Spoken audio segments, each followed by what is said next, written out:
اللہ تعالی فی الکلام المجید والفرقان الحمید ان الذین آمنوا وعملوا الصالحات سیجعل لهم الرحمن ودا صدق اللہ العظیم وبلغنا رسوله النبی الکریم ونحن علی ذلک لمن الشاہدین والشاکرین والحمد للہ رب العالمین ان اللہ وملائکتہ یصلون علی النبی یا ایھا الذین آمنوا صلوا علیہ وسلموا تسلیما اللہم صلی علی سیدنا محمد وعلی آل سیدنا محمد واصحاب سیدنا محمد وبارک وسلم علیہ۔ میرے نہایت ہی واجب الاحترام ذی قدر وذی محترم وذی محتشم بزرگ و دوستو، جیسا کہ ابھی نماز جمعہ کے خطاب میں آیت مقدسہ کے حوالے سے میں نے کچھ باتیں ایمان کے حوالے سے، اعمال صالحہ کے حوالے سے، اور کچھ باتیں اللہ کے پیارے نبی صلی اللہ علیہ وسلم کے ساتھ محبت اور پیار کے حوالے سے بیان کی۔ اسی سلسلے کو آگے بڑھاتے ہوئے اگر ہم مزید آگے دیکھتے ہیں تو آقا دو جہاں سرور کون و مکان صلی اللہ علیہ وسلم کے تمام صحابہ اہل بیت، ان کے ساتھ بھی وہی مودت، وہی پیار، وہی محبت تمام تر مخلوق خدا کو اسی طرح حاصل تھی جیسے اللہ کے نبی کے ساتھ مخلوق پیار کرتی تھی۔ صحابہ کی زندگی کو دیکھتے ہیں تو ان کی زندگی میں بھی ایسے ہی ہے کہ چوپائے بھی آیا کرتے تھے، نباتات و جمادات کی بولیاں بھی وہ صحابہ جانتے تھے، اور یہاں تک کہ چیزوں کی ماہیت کو بھی بدل کے رکھ دیتے تھے۔ نگاہ کا فیض اتنا تھا، وہ چیزیں جیسے چاہتے تھے ویسے ہو جاتی تھی، یہ کیفیات تھی ان کی۔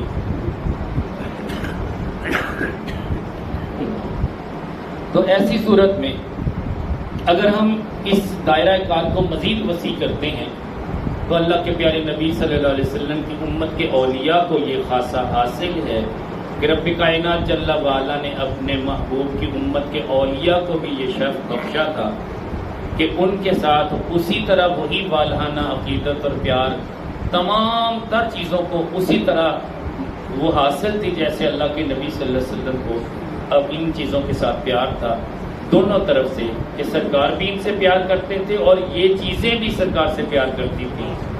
یہ دائرہ کار چلتے چلتے تا قیامت ہر اس بندہ مومن کے ساتھ وابستہ رہے گا جو بندہ آقا دو جہاں سرور کون و مکان صلی اللہ علیہ وسلم کی سچی محبت اپنے سینے میں بسائے رکھے گا۔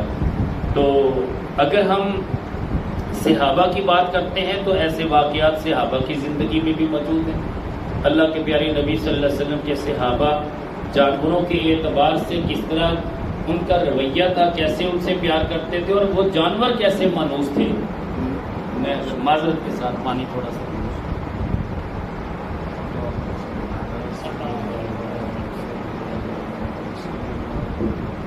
الحمدللہ۔ تو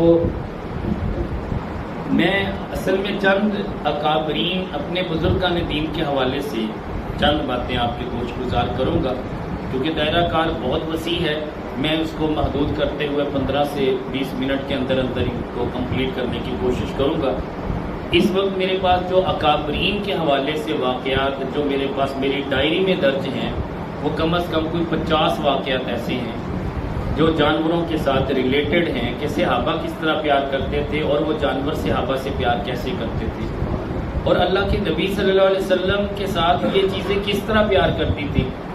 صرف ایک ہی واقعہ اس حوالے سے میں بیان کروں گا کہ یافور نامی گدھا میرے کریم آقا علیہ الصلوۃ والسلام نے رکھا ہوا تھا، اس پہ سرکار مدینہ صلی اللہ علیہ وسلم سوار ہوا کرتے تھے، اس کا نام یافور تھا۔ آج اس نسبت سے بہت سارے انسانوں کا نام میں نے یافور سنا ہے، اس نسبت سے وہ نام رکھتے کہ سرکار کی وہ سواری اس کا نام یافور تھا، سرکار اسے یافور کہہ کے بلایا۔ اتنا سمجھدار تھا کہ میرے کریم آقا علیہ الصلوۃ والسلام کو جب کسی صحابی سے بات کرنا ہوتی، ملاقات کرنا ہوتی، آقا کریم علیہ الصلوۃ والسلام اس گدھے کو کہتے کہ جاؤ فلاں کو بلا کے لاؤ۔ وہ ہر صحابی کا نام بھی جانتا تھا، مکان بھی جانتا تھا، وہ روٹین کے مطابق جاتا، اس کے دروازے پہ دستک دیتا، اس صحابی کو پتہ چل جاتا کہ سرکار کا خادم آیا ہے اور مجھے بلانے کے لیے آیا ہے، یہ سرکار کا قاصد ہے، تو وہ صحابی اللہ کے نبی صلی اللہ علیہ وسلم کی بارگاہ میں حاضر ہو جاتا ہے۔ روایت میں آتا ہے کہ وہ یافور نامی گدھا جب میرے کریم آقا علیہ الصلوۃ والسلام کا انتقال ہوا تو وہ 3 دن تک کھائے پیے بغیر اسی طرح گلیوں میں چلتا رہا، یہاں تک کہ حضرت سلیمان فارسی رضی اللہ تعالیٰ عنہ کے باغ کے متصل، ان کا باغ مبارک یہ سامنے آپ باغ کے منظر دیکھ رہے ہیں، یہ دوسرے نمبر پہ جو تصویر ہے یہ حضرت سلیمان فارسی رضی اللہ تعالیٰ عنہ کا باغ ہے۔ اس کا جو مین گیٹ ہے اس گیٹ کے سامنے ایک کنواں ہے۔ روایت میں آتا ہے کہ یہ یافور نامی گدھا اس کنویں میں چھلانگ لگا دیتا ہے اور موت کی آغوش میں چلا جاتا ہے، کیونکہ اللہ کے نبی صلی اللہ علیہ وسلم کی جدائی برداشت نہ کر سکا۔ اور ایک اونٹنی میرے کریم آقا علیہ السلام سے اس طرح کا پیار کرتی تھی کہ جب میرے کریم آقا علیہ السلام دنیا سے رخصت ہو گئے تو اس اونٹنی نے کھانا پینا چھوڑ دیا تھا۔ یہ تو اللہ کے نبی کا پیار ہے۔ میں اولیاء اللہ کے حوالے سے بات کروں، یقین کریں حضرت جنید بغدادی رضی اللہ تعالیٰ عنہ، ان کے حوالے سے اکثر میں ایک واقعہ بیان کرتا ہوں کہ آپ نے ایک پرندہ رکھا ہوا تھا۔ وہ پرندہ ایک دن بازبان حال بول کے کہتا ہے کہ حضور آپ تو اپنے یار بیلیوں سے ملاقاتیں کرتے ہیں، آپ کے دوست آپ سے ملنے آتے ہیں، مجھے تو یہاں کوئی پنجرے میں ملنے بھی نہیں آتا اور نہ مجھے آپ ملنے کی اجازت دیتے ہیں، کیا میرا دل نہیں چاہتا کہ اپنے دوستوں سے ملاقات کروں؟ جب اس نے اپنی زبان میں یہ بات کی، یہ نگاہ فراست کے حامل تھے، جنید بغدادی سمجھ گیا کہ یہ مجھے یہ مخاطب ہو کہ یہ بات کہہ رہا ہے، اس بولی کو پہچان گئے۔ آپ اس کا پنجرے کا دروازہ کھول دیتے ہیں، کہتے ہیں کہ چلے تم بھی ملاقاتیں کر لیا کرو، کبھی دل چاہے تو ملنے کے لیے آ جایا کرنا، نہ دل چاہے تو نہ آیا کرنا۔ بس اتنا کہنے کے بعد وہ پرندہ اڑ کے چلا گیا، اپنے دوستوں میں گیا، ملاقاتیں کرتا رہا، لیکن روزانہ جب دسترخوان کا وقت ہوتا تو آپ کے دسترخوان پہ آ کے کھانا کھایا کرتا تھا۔ میں اس کے لیے سب سے پہلے کھانے کا بندوبست کرتا ہوں، پھر یہاں تک کہ آپ نے اپنے مریدین کو کہہ دیا تھا کہ اسے کوئی تنگ نہیں کرے گا، اسے پکڑے گا نہیں، اس لیے کہ اسے میں نے آزاد کر دیا۔ مولا علی شیر خدا رضی اللہ تعالیٰ عنہ، آپ کا فرمان علی شان ہے کہ اپنے دوست کو اور ایسے پرندے کو جس کو آپ نے اپنی قید میں رکھا ہوا ہے، اور ایسے دوست کو جس کی مجبوریوں سے فائدہ اٹھاتے ہوئے آپ نے اپنے ہاتھوں میں اسے بند رکھا ہوا، اس کو چھوڑ دو، اس کے حال پہ آزاد کر دو۔ اگر وہ آپ سے پیار کرنے والا ہوگا تو آپ کے در سے کہیں غائب نہیں ہوگا، اگر وہ آپ کا ہوگا تو آپ کے گرد چکر لگاتا رہے گا، آتا رہے گا، ملاقاتیں رہیں گی۔ اگر آپ کا نہ ہوا، اس کے دل میں آپ کی محبت نہ ہوئی تو یقیناً وہ آپ کا نہیں ہے، وہ پھر جہاں چاہے چلا جائے، وہ تو آپ کا ہے ہی نہیں۔ تو جو آپ کا ہے نا اسے آزاد چھوڑ دو، اسے کسی قسم کی پابندیاں نہ اس پہ لگاؤ، وہ چاہے پرندہ ہو چاہے وہ انسان ہو۔ یقیناً میں نے تو ایسے تجربات کیے ہیں کہ جب بندے کو آزاد کر دیا جاتا ہے تو پہلے سے زیادہ پیار کرتا ہے، جب اس پہ پابندیاں لگا دی جاتی ہیں کہ تو نے یہ بھی نہیں کرنا یہ بھی نہیں کرنا، پھر وہ جان چھڑانے کی کوشش کرتا ہے۔ یہ فطرت ہے انسان کی۔ جنید بغدادی علیہ رحمہ کا جب انتقال ہوا تو وہ پرندہ اس وقت موجود تھا۔ جب جنید بغدادی علیہ رحمہ کو دفن کر دیا گیا تو وہ پرندہ آپ کی قبر پہ جا کے بیٹھ گیا، اور یہاں تک کہ اس کی روح قبض عنصری سے پرواز کر گئی۔ روایت میں آتا ہے کہ لوگوں نے ادب کے حوالے سے اسی قبر کے ساتھ ہی متصل اس پرندے کو دفن کر دیا۔ اس حوالے سے ضمناً میں ایک بات کر دوں، وہ بات یہ ہے کہ بعض لوگ عقیدت کے اعتبار سے ایسے خرافات کا ارتکاب کرتے ہیں جس کی شرعی اعتبار سے کوئی گنجائش نہیں۔ مثال کے طور پہ میں نے ایک بزرگوں کے بارے میں سنا، بڑے پاکستان کے مانے تانے وہ بزرگ ہیں، بڑا نام ہے ان کا، ان کے اولاد میں سے صاحبزادے شیروں کو پالا کرتے تھے۔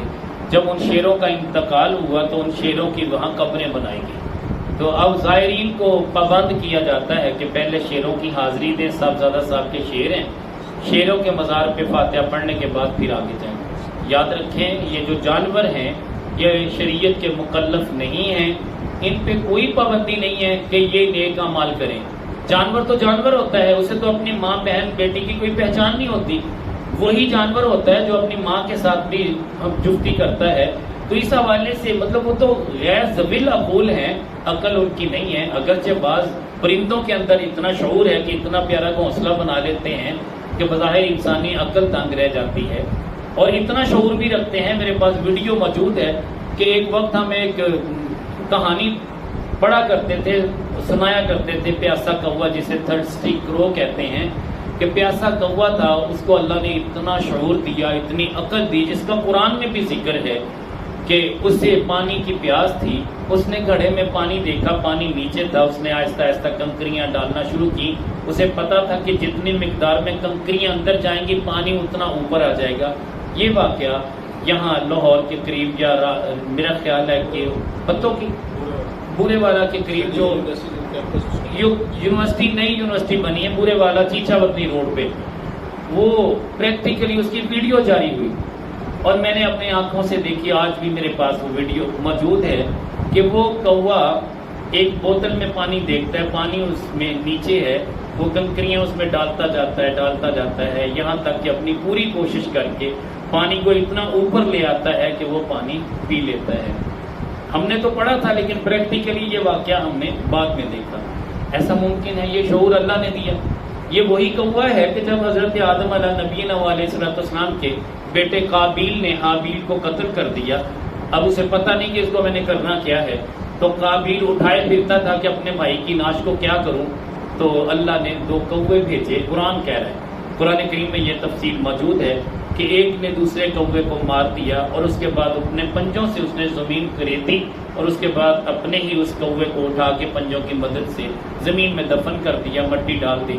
پتہ یہ چلا کہ یہ عقل ان کے اندر بھی موجود ہے، یہ شعور موجود ہے، مگر ان سارے تمام تر صلاحیتوں کے باوجود اللہ نے مرتبہ انسان کو دیا ہے، اور انسان کو اللہ کریم جل وعلا نے ایسا علم سے بہرہ مند کیا ہے جو یہ عقل رکھنے والے، جو چھوٹی سی عقل ہے پرندوں کی، اس سے کہیں زیادہ مرتبہ انسان کا ہے، اس لیے کہ وہ رشتوں کے تقدس کو پہچانتا ہے، ماں کو ماں جانتا ہے، بہن کو بہن جانتا ہے، بیٹی کو بیٹی جانتا ہے، ہر رشتے کا ایک لحاظ رکھتا ہے۔ بہرحال اسی طرح حضرت باعث بستامی علیہ رحمہ، آپ گلی سے آ رہے، سامنے سے کتا آ رہا ہے اور وہ کتا بولتا ہے، باعث بستامی رونا شروع کر دیتے ہیں۔ مریدین پوچھتے ہیں کہ حضور آپ کس لیے رو رہے ہیں؟ میں تمہیں پتہ یہ کتا کیا کہہ رہا ہے؟ یہ کہہ رہا ہے کہ باعث تمہیں پتہ ہے کہ مجھے اللہ نے کتا کیوں بنایا، تمہیں انسان کیوں بنایا؟ اللہ مجھے انسان بنا دیتا تو مالک تھا، بے نیاز تھا۔ آخر یہ بتاؤ کیا تمہیں معلوم ہے کہ تم کس نیکی کی بنا پہ انسان بنے؟ تو کہتے ہیں کہ اب میرے پاس تو ایسا علم نہیں تھا کہ میں بتاتا کہ میں اس نیکی کی بنا پہ انسان بنا۔ فرماتے ہیں کہ میری آنکھوں میں آنسو اس لیے آئے۔ پھر وہی کتا دوبارہ بولتا ہے، وہ کہتا ہے کہ باعزید بستامی علیہ رحمہ، آپ اس بات کو نوٹ کر لیں کہ یہ اللہ کی شان بے نیازی کے فیصلے ہیں، جسے چاہے جو بنا دے۔ تو کبھی تکبر نہ کرنا، انسان بننے کے بعد بھی تکبر نہ کرنا، کہیں ایسا نہ ہو کہ تم بھی میرے جیسے بن جاؤ۔ بظاہر تو شکل تمہاری رہے لیکن اندر سے خصلت بدل جائے، کہیں ایسا نہ ہو جائے۔ تو ہمیشہ عاجزی کے پیکر بن کے رہنا۔ باعزید بستامی رحمۃ اللہ علیہ جانور کی اس بات کو سنتے ہیں، اللہ کی بارگاہ میں سچے دل سے توبہ کرتے ہیں کہ مالک آج کے بعد میں اگر کسی بات پہ بڑائی کر بھی چکا ہوں تو مجھے معاف کر دے، آئندہ میں کبھی تکبر نہیں کروں گا۔ یہ تو اہل اللہ کی باتیں ہیں، ہم تو بڑے کہہ گزرے لوگ ہیں۔ یقین جانیے محدث ابو سفیان ثوری علیہ رحمہ، میں ان کے بارے میں تذکرہ پڑھ رہا تھا، آپ کے پاس بھی ایک ایسا کتا آیا جس نے بولنا شروع کیا۔ اب ڈر کے مریدین بھی کچھ ساتھ تھے، آپ نے فرمایا کہ یار یہ بڑا زہریلا ہوتا ہے، یہ کاٹ لے تو اس کے بڑے گندے اثرات ہوتے ہیں، اس سے بچ جاؤ، یہ لگتا ہے بڑا تیز ترار ہے اور یہ بول رہا ہے، ہو سکتا ہے کسی کو کاٹ ڈالے۔ ابھی محدث سفیان ثوری علیہ رحمہ کی زبان پہ یہ لفظ ہے، وہ کتا دوبارہ بولتا ہے اور وہ ایسی زبان میں بولتا ہے کہ محدث سفیان ثوری پہچان گئے کہ یہ کیا کہہ رہے ہیں۔ اللہ نے نگاہ فراست دی تھی، جان گئے۔ تو مریدین نے پوچھا کہ حضور اب آپ مسکرا رہے ہیں کہ یہ کیا کہہ رہا ہے؟ فرمایا کہ یہ کہہ رہا ہے کہ میں جو ابو بکر و عمر کا دشمن ہوتا ہے میں اسی پہ مسلط ہوتا ہوں، سوائے اس کے میں کسی اور کو کاٹتا ہی نہیں۔ اب وہ کتا بھی جانتا ہے کہ حضرت ابو بکر اور حضرت عمر بن خطاب کو کون برا سمجھتا ہے۔ ایسے لوگ ہیں روافظ میں، ایسے لوگ ہیں جو گالیاں، ننگی گالیاں دیتے ہیں، نیٹ پہ آپ دیکھ لیں ان کے بیانات پڑے ہیں۔ تو وہ کتا کہتا ہے کہ اللہ نے میری ڈیوٹی لگائی ہوئی ہے، جو بھی ایسا ہوگا جو حضرت ابو بکر صدیق رضی اللہ تعالیٰ عنہ یا عمر بن خطاب کی شان میں بے ادبی گستاخی کرے گا میں اسے کاٹ ڈالوں گا۔ فرماتے ہیں کہ آپ تو حضور ان سے پیار کرنے والے ہیں، آپ کے غلام بھی ان سے پیار کرنے والے ہیں، میں آپ کو نہیں کاٹوں گا، آپ آرام سے میرے پاس سے گزر جائیے۔ تو ان کی بولیاں بھی اللہ سمجھا دیتا ہے۔ مجھے اچھی طرح یاد ہے کہ شہد کا چھتا یہاں پہ لگ گیا، ایک درخت تھا، اس کے نیچے ہم جانور باندھا کرتے تھے. تو میں نے بابا جی کو جا کے بتایا، میں نے کہا کہ اب وہ مکھیوں نے بڑا سا چھتا لگا دیا تو ہم بکریاں کیسے نیچے باندھیں گے؟ بابا جی کہنے لگے مجھے دکھاؤ. تو ابھی بکریاں ہم کھول کے لے کے گئے تھے، خالی جگہ تھی، چھتا لگ گیا. یعنی نماز عصر کا وقت، عصر کے بعد ہم اپنے جانور اندر لے جاتے تھے، وہاں باندھتے تھے رات ساری، ادھر صبح پھر باہر اس درخت کے نیچے باندھ دیتے تھے. یہ ہمارے دروازے کے سامنے ہی مطلب وہ درخت ہوا کرتا تھا، نیم کا درخت تھا، وہ چھتا لگا ہوا ہے. بابا جی آتے، بابا جی کہتے ہیں بھائی تو اتنے کتنے لگ گیا؟ کوئی اتنے تو اسی اپنی بکریاں بننیاں تے تیری مہربانی، تیرے لیے تو اور بتھیری جگہ تے چل شاباش اتوں اٹھ کسی اور پاسے جا کے لگ جا، اسی اتنے کل تو اسی بکریاں بننیاں تے رات دے وچ چلا جا. اور رات تے اجے ہونی سی، میں نماز عصر پڑھن واسطے اتنے آیا، چھوٹا جہا حال کمرہ ہوندا سی، اتنے فوٹو موجود ہے. تے جس ویلے میں واپس گیا دیکھا چھتا موجود نہیں سی. مکھیاں بھی اپنے تمام تر معاملات کے اندر جان دیا. تمہیں پتہ کہ ایک چونٹی اگر جان سکتی ہے 3 کلومیٹر دے فاصلے تے حضرت سلیمان علیہ السلام دا لشکر آ رہا تے چونٹی اینی نگاہ فراست رکھ دی ہے کہ اپنی چونٹیاں نو کہندی ہے کہ اپنے اپنے بلاں چ گھس جاؤ کہ سلیمان علیہ السلام دا لشکر آ رہا. اللہ علم دینا چاہے تے چونٹی نو بھی دے دے، تے لہذا آپ کنجوس کیوں بنی ہے؟ اللہ اپنے نیک بندیاں نو بھی یہ علم سکھا دیندا، یہ بولیاں سکھا دیندا، تے اپنے نبیاں تے ولیاں نو تے زیادہ اللہ تعالیٰ عطا کردا. میرے بابا جی عطائے جیلانی سرکار رحمۃ اللہ علیہ آخری گل عرض کر کے دعا کرتے ہیں. آپ ایک ایسی جگہ تے موجود سن جتنے صحابی رسول دا مزار سن، اور ایسی جگہ تے آپ دا مراقبہ کرنا یا بیٹھ کے ذکر اذکار کرنا یہ آپ کے شیخ کی طرفوں ڈیوٹی لگی سی. لیکن جس جگہ تو گزر کے جان دا رستہ سی وہ سارے دا سارا رستہ جنگل دا رستہ سی. وہ جنگلوں کے اندر تمہیں پتہ شیر اور اس طرح کے جانور بندر وغیرہ بھی ہوں. میں مری گیا کشمیر تو واپسی سی، میرے نال دوست احباب بھی سیگے، کوئی 18 لوگ اسی سیگے. کشمیر کئیاں شریف والے بابا جی دے مزار شریف تے حاضری واسطے گئے سی. واپسی تو جدو مری وہ نتھیا گلی تو اگے آئے تو اتنے بندر ہی بندر سیگے سارے. زائرین اپنی گڈیاں روک کے انہوں نے خوراک دیندے سی، کوئی سیب کوئی چنے اور کوئی اس طرح دیا چیزاں کھلا رہے سی. تو میں دیکھا کہ بڑی کثرت کے نال بندر موجود سی. پتہ چلیا کہ جنگلات کے اندر یہ جانور کثرت نہ رہتے. مدینہ شریف جائیے، مکہ تو مدینہ جائیے تو رستے چ ایک پوائنٹ آتا، اور وہ اتنا بڑا پوائنٹ آ پہاڑوں کا، اتنا بڑا راستہ وا کہ طائف تک یہ وسیع پہاڑ ہی پہاڑ ہے.